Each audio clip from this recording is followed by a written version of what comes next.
quite remarkable is that of the 400 Supersports that were built in 1974, we currently have 2 in restoration here at Back to Classics. One engine already finished, as you can see here, and another engine coming up. So that is what we're going into today. But first, let me tell you a little bit about the history of this bike.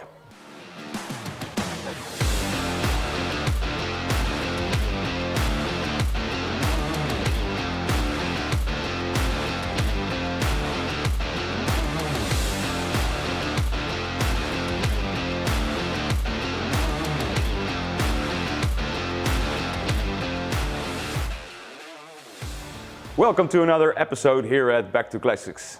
And today we're going to discuss the 750 Supersport engine, 1974, also known as the green frame. Well, the 750 bevel drive engine is, in my opinion, the most beautiful engine ever made.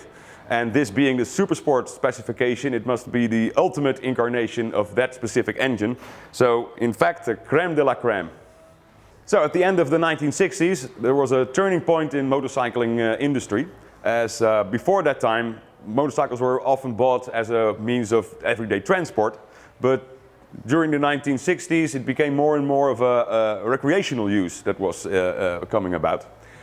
So many of the manufacturers, they offered bikes that were larger in displacement, were faster, were bigger. Famous is of course the Hondas and the Triumphs of that era. But Ducati was a bit lacking behind, as they only had a single-cylinder engine, effectively, with displacements of 250, 350, and ultimately 450 cc. But that 450 cc was absolutely stretching the design of that single-cylinder engine, so they couldn't get any more out of that.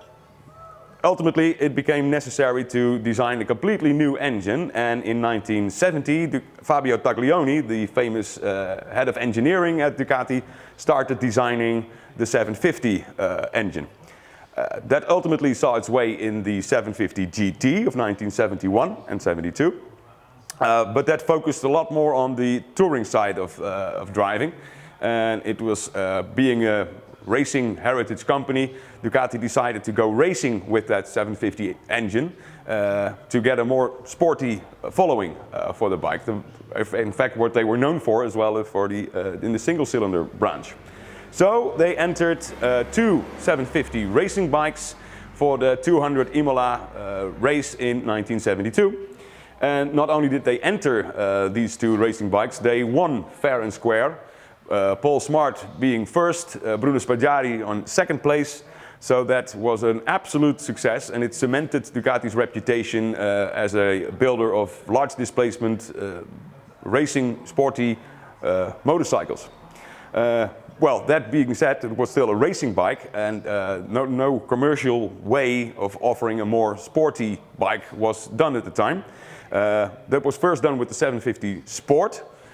Introduced in 1972, improved in 1973, but for homologation they also needed to sell a number of Supersport engines to the specifications closer to what was used on a racing bike, and of course to get a commercial success based on that win in Imola 1972, they developed the 750 Supersport.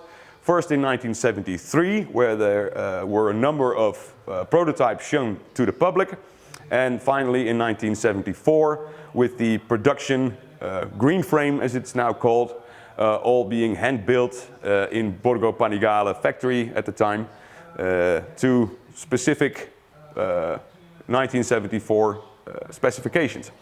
It was largely based on the 750 Sport, although it had some tricks up its sleeve, which we're now going to show you in a more detailed way as we go about the engine rebuild. Not this one, because that's already finished, but the other one that we have on the workbench that we're now going to show you.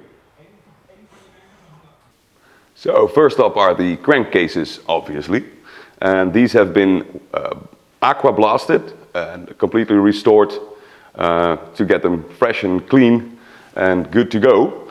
These were actually in a remarkable condition when we opened up the engine for the first time. It had the lead seal still underneath it, and as you can see here, the machining surfaces are just in impeccable condition.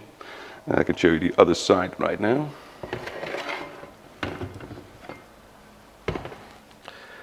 Here as well, just beautiful set of crankcases, no damage at all.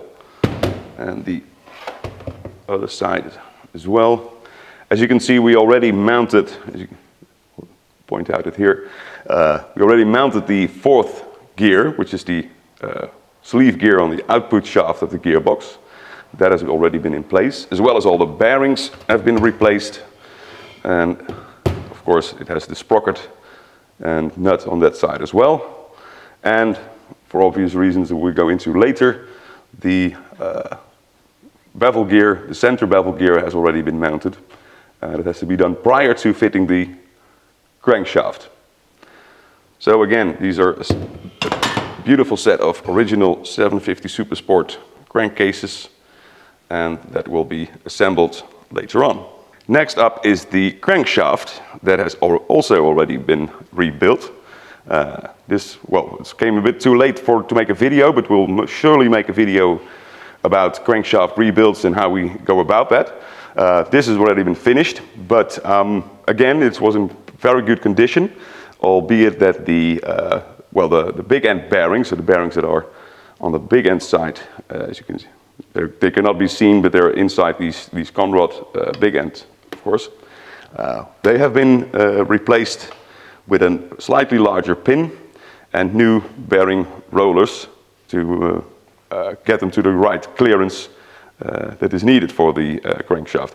This is actually what's a critical component for any engine, of course, specifically for the Ducati Bevel drive engines, as this is certainly a weak point, big end bearings that tend to wear. As you can see, these are the original conrods specific to the 750 Supersport of 1974. And slightly different, much nicer in fact than was used on the 750 GT and the sport models. But we were able to save them in the rebuild for this crankshaft. So this is good to go and ready to fit inside the crankcases that I just showed you. And then last but not least, the gearbox and kickstart assembly. As you can see here, here's the lay shaft with all the gears attached. The main shaft, obviously without the fourth sleeve gear that has already been fitted to the crankcase. Then we have the drum selector, the selector forks, and this is the kickstart assembly with the main drive gear fitted there. Again, this has all completely been prepared for the rebuild, so new parts have been fitted. Although again, this was in a very good condition coming from the engine. The only thing that we replaced in this case is the bronze bush, as you can see, on the first gear of the lay shaft, which is a known problem on these gearboxes, and some other minor parts like bearings and shims as we go along, but no further replacements was needed in this case. So again, this is ready for assembly, and we can show you later how this is all coming together into one bottom end of a 750 Supersport round case engine. So here you can see how the gearbox is being assembled for the first time. And what is actually done here is all the different parts being assembled just loosely in one side of the crankcase. And effectively when everything is fitted in its place,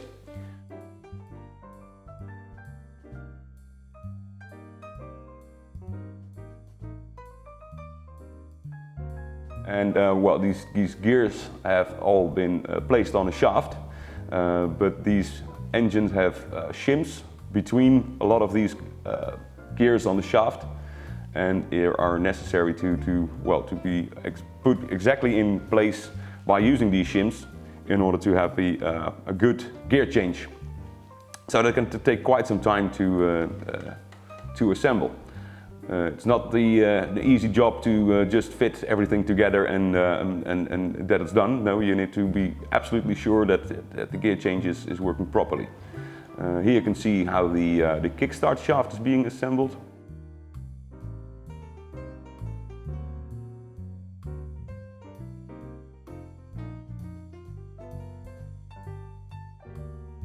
Shims again placed on the outside of the shaft.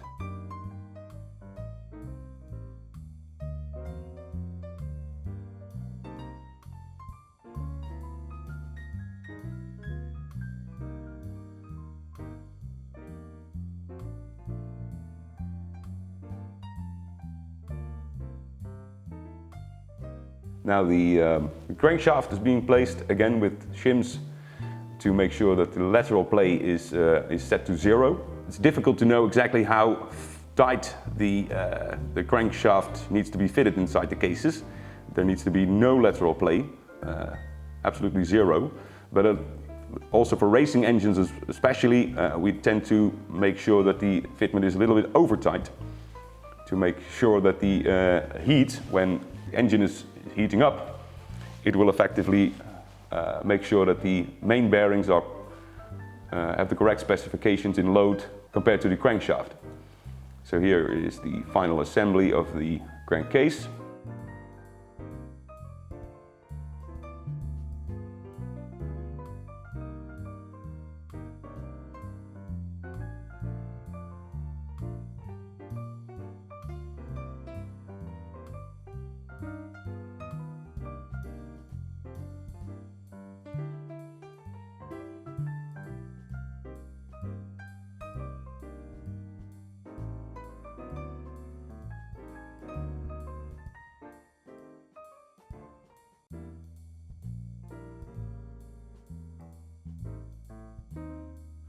And that concludes the bottom end of the engine.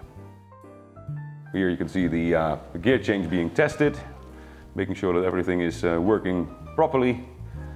And pleased with the result, we can now go further with the next step, fitting a sump filter and some other minor parts.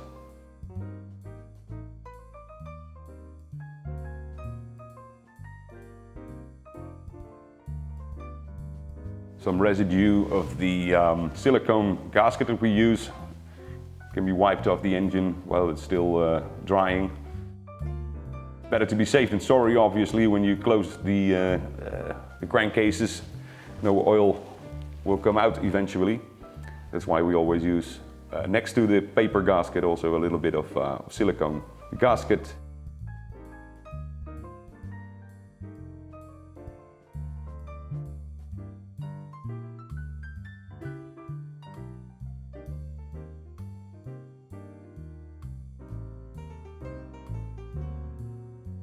And we can go on with the distribution. This is the housing for the points ignition, which is now being assembled. New seals, new gaskets, obviously, everything tested and done.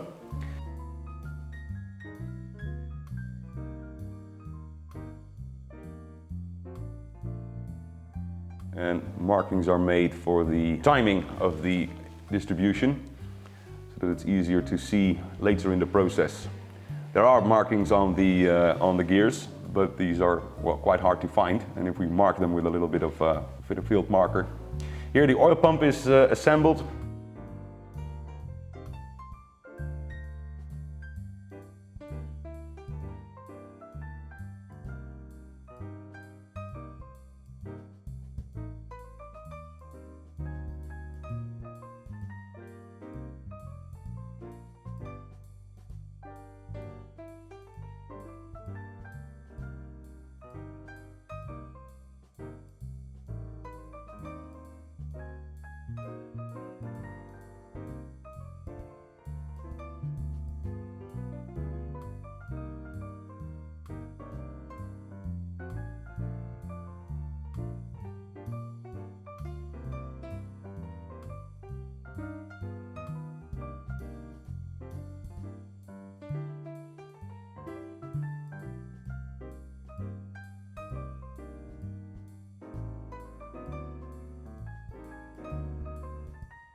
That's the wire locking of the oil pump.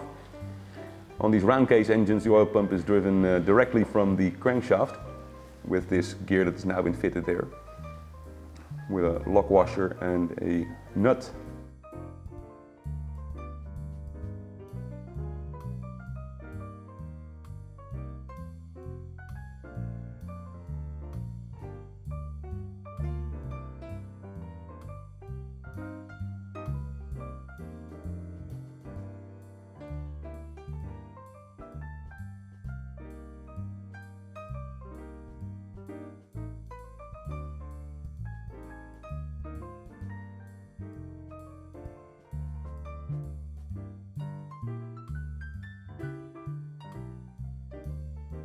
Checking everything is okay, and we can move on to the distribution.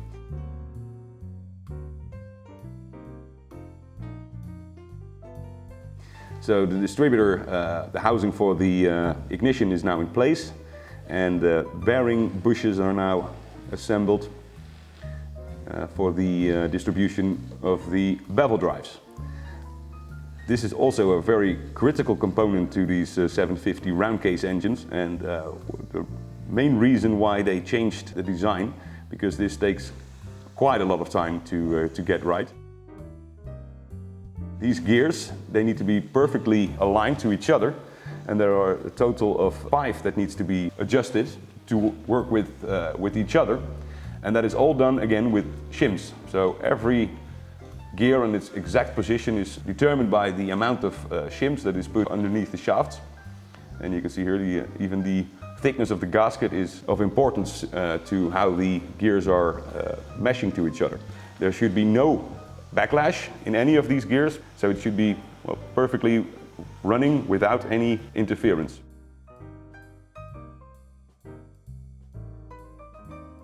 So this process involves a lot of assembly, disassembly, checking, fitting again, making sure that the gears are running properly, and well, it's only done when it's perfect, and up to that point, in and out is the process.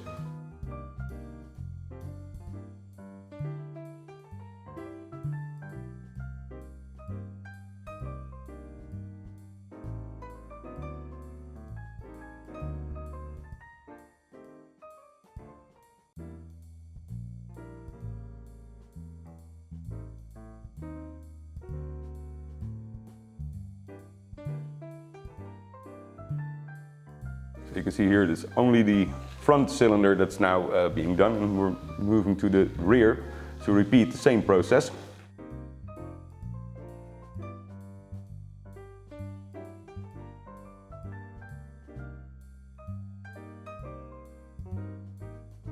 Again, fitting the bush, the gasket, the lower bevel support, and making sure that every part of the gears are running perfectly. So with the front and rear done, and the middle for the distributor, we can now move on to fit the alternator on the crankshaft.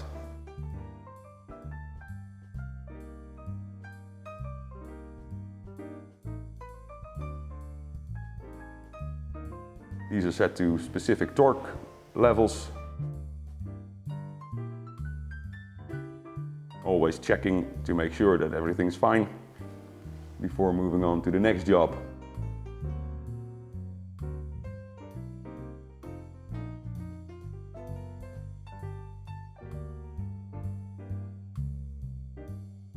Moving on to the cylinder heads. Here you see them in preparation. The heads have been worked on before to fit valve guides and seats to be perfect with the new valves that are going into these cylinder heads. Well, first up is a little bit of preparation, fitting new bearings. There's a total of 3 bearings for each of the camshafts that's going into these cylinder heads.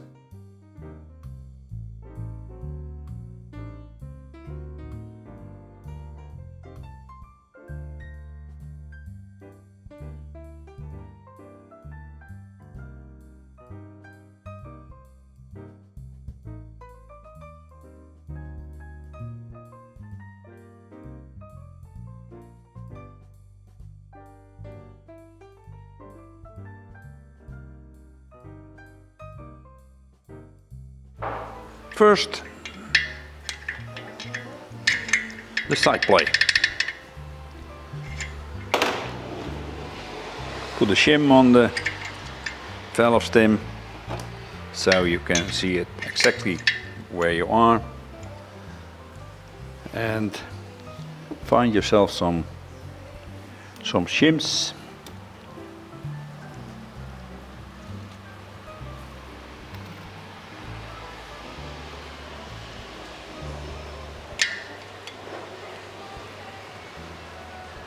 That's nice.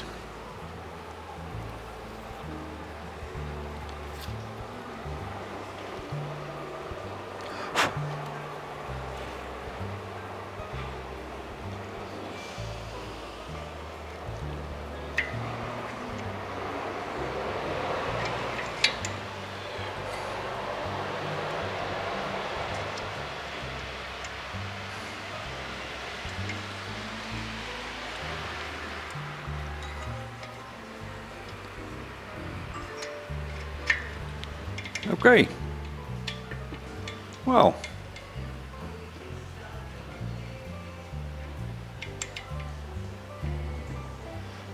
that's nice, I guess.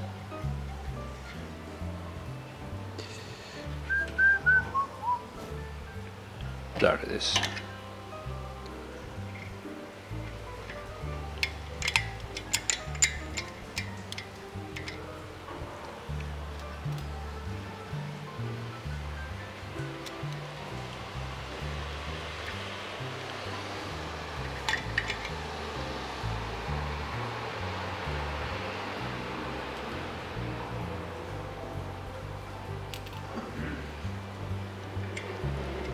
Okay, side play is now ready.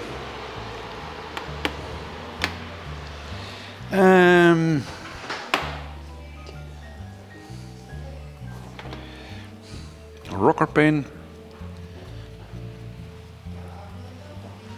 just a little bit oil on it.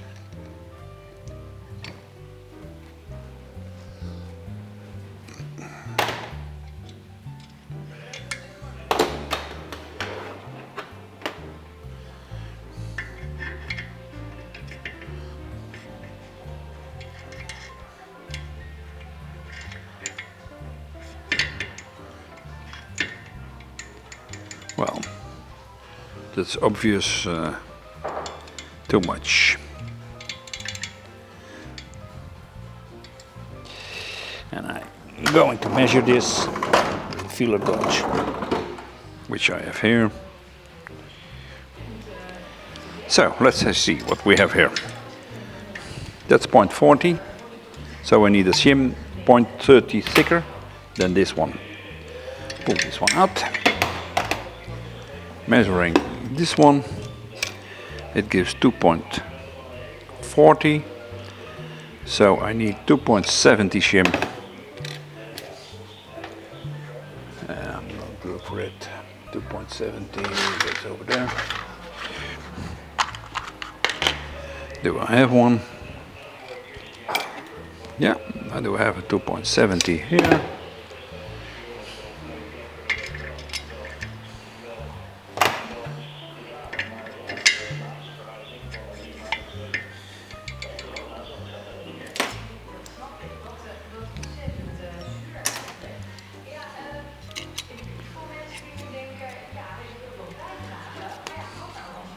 And that's it.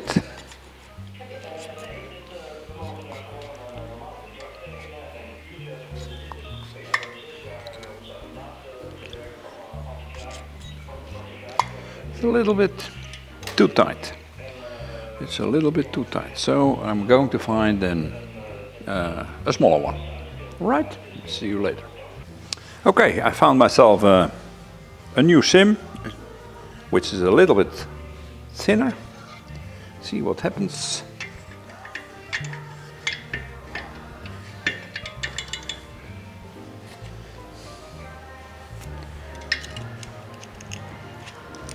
And this is correct, I guess, yes.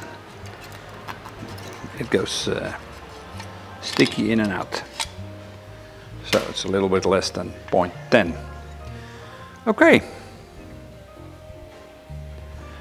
Now I can put the shims in.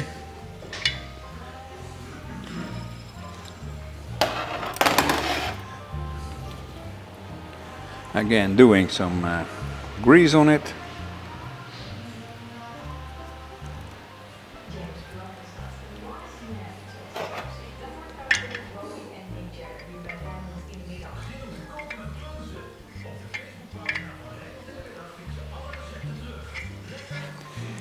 The other one.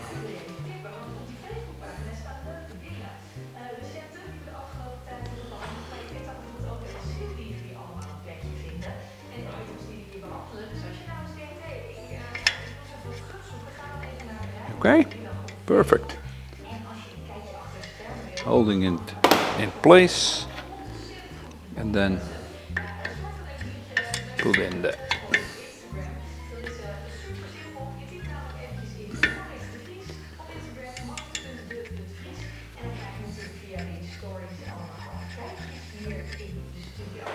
now it's ready. It has a 0.10. You see?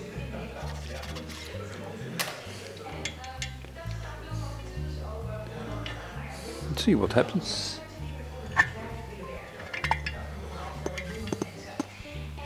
You can see it going down. Other one is going down. Inlet is coming down and coming up again. And everything goes easily without any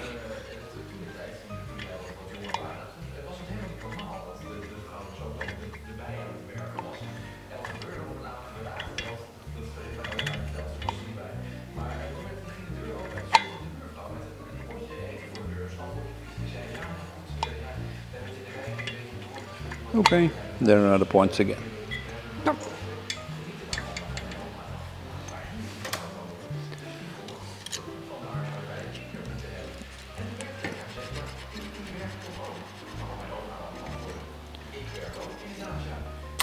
Okay, that's it.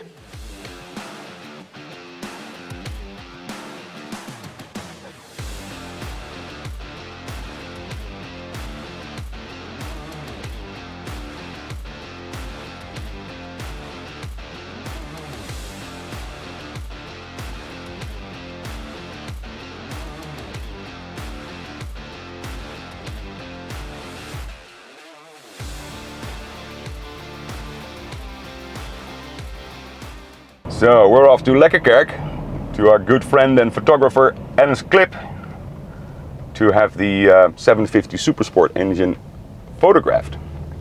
Now normally we always have completed bikes photographed, but this time we thought, well, since this is the ultimate of the Ducati Bevel drive engines, to have it photographed on its own. So more later. Good morning.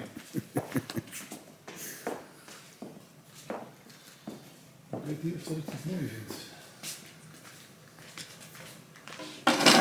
Ik denk het eigenlijk niet.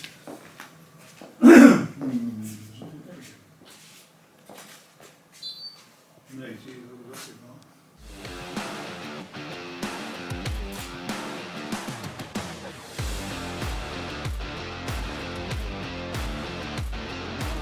So that brings us in a unique situation here at Back to Classics, because we have not one, but two original 1974 Supersport engines now finished after rebuild. And that is quite remarkable, because there are only around, well, that's very up to debate, but it's at about around 400 bikes were ever built. And we have two of these engines here at the same time in our workshop.